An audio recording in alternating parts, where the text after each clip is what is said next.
nagsimula si Padre Damaso, marahang nagsalita, Et spiritum tum bonum dideste qui doceret Dios, et manatum nan probeheste ab ore ero, era quam dideste es en sete. At ibinigay mo sa kanila ang iyong mabuting espiritu para magturo sa kanila, at hindi mo inalis ang iyong mana sa kanilang bibig, at binigyan mo sila ng tubig sa kanilang pagkauhaw. Mga salitang tinura ng Poong lumikha sa pamamagitan ng bibig ni Esdras. Aklat 2, Kab. Siyam, Salaysay 12. Tuminging pahinga si Padre Sibila sa predikador. Si Padre Manuel Martin ay namutla at lumunok ng laway. Di hamak na mas maganda iyon kaysa sa kanyang binigkas. Maging iyon ay napansin ni Padre Damaso, o baka kasi dahil namamalat pa nga ay umubo ng makailan at ang mga kamay ay ipinatong sa kababahan ng banal na talumpatian. Nasa ulunan niya ang Espiritu Santo at bagong pinta pa lamang, maputi, malinis at mapula ang mga paatuka. Kagalang-galang na Ginoo, mga napakabait na mga pari, mga Kristiyano, mga kapatid kay Hesukristo.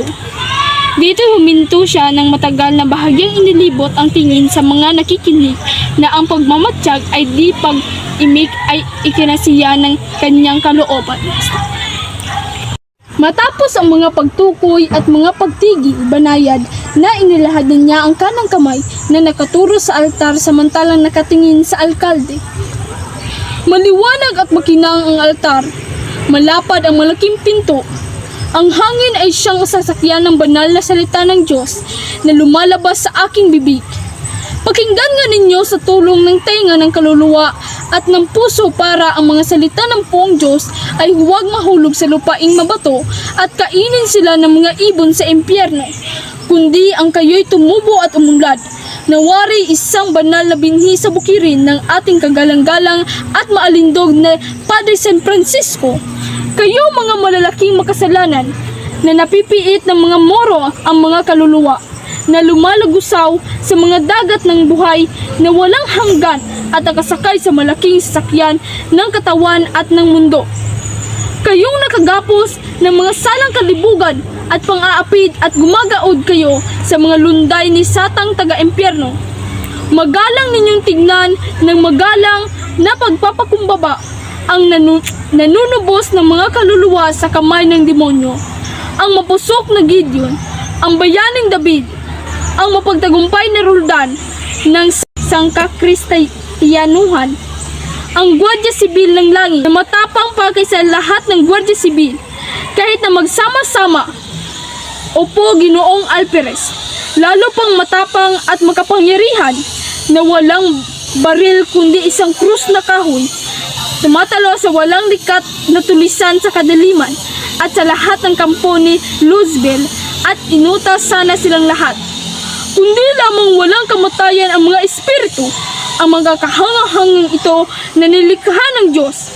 Itong dakilang bagay na hindi nang mangyayari ay ang pinagpalang si Jegod sa Alcala, na kung gagamitin ko ng pagkukumpara, sapagkat ang pagkukumparay nakakatutulong na mabuti sa pangalam sa mga bagay na hindi maunawaan.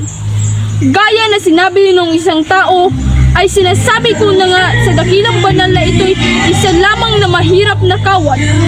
Isang ranchero sa aming malaking korporasyon na mula sa langit ay pinamahalaan ng aming mabait na si Padre San Francisco, korporasyon na ikinararangal kong maging kasapi na bilang kabo o sarhento sa awa ng Diyos. Hindi nalinaw sa resay na iyon na wikang Kastila ang mga batingon na Indio na sinasabi ang kabalitaan bukod sa mga salitang Gwardiya Sibil, Tulisan, San Diego at San Francisco. Napunan nila ang pagsama ng mukha ng Alperes, ang anyo paghamon ng nagsisermon at inakala nilang kinagagalitan nitong huling ang una dahil na hindi pinag-uusig ang mga tulisan si San Diego at si San Francisco na ang siyang gagawa sa bagay na iyon. At mas mainam, gaya ng pinagtutunayan ng isang santong nasa kumbento sa Maynila.